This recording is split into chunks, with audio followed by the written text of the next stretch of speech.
Senator Whish-Wilson. Corporate donations are a stain on our democracy, on our politics and on our parliament. The Greens are pushing for bans on political donations from for-profit organisations, especially the gambling, tobacco and fossil fuel industries. And this is something we've done now for decades. We are the only party to refuse any corporate donations. Now, over the next few weeks, until March 4th, Tasmanians will be bombarded with television and radio ads about the election. Ads that have been paid for by the top end of town. This is not just symptomatic of the election in Tasmania. Over the last decade, hundreds of millions of dollars have flowed from big corporations into the bank accounts of political parties in this country and right around the world.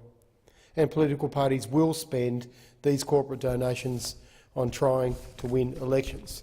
The problem in my home state of Tasmania is we have very poor disclosure laws, and we don't know who's donating to which political party till after the election.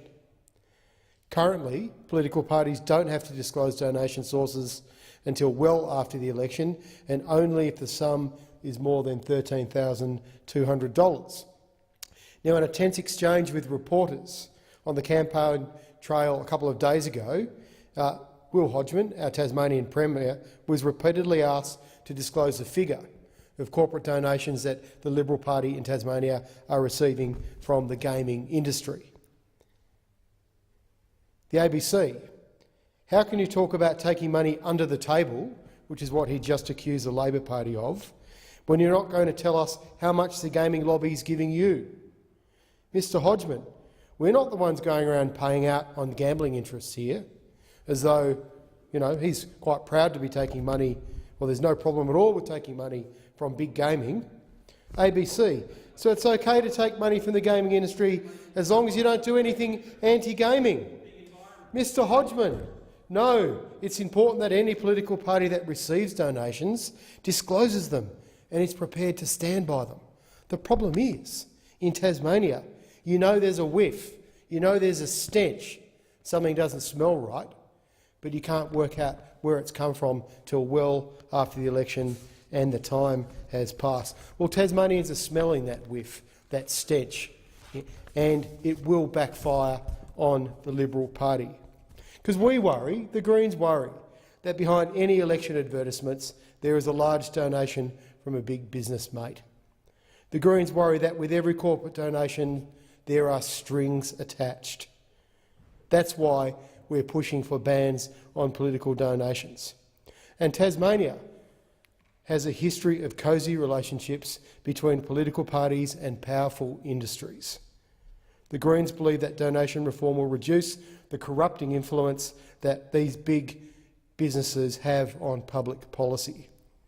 Andrea Dawkins, the Greens MP for Bass, has been part of an all-women Tasmanian Greens MP team and is currently seeking re-election for the seat of Bass. She has close community ties and has consistently worked to put the interests of the people of Bass ahead of the interests of the powerful. Andrea Dawkins, a friend of mine, has pushed hard for political donation reform in Tasmania and has led the call to ban political parties taking donations from the pokies barons. And only today we get a report from the Australian Institute that estimates the breakdown of the rivers of gold that are flowing in the pokies industry in Tasmania. Federal Group, the Farrell family, took 47.8%, or over $52 million, of the poker machine revenue last financial year. Now that compares to just 0.9% to the pubs and clubs, about $970,000, and the state government $33 million. So more than double what the state government's receiving in revenue. This stinks. Tasmanians know it, and they will throw out the Liberal government in 3 weeks' time. Thank you, Senator Whish-Wilson.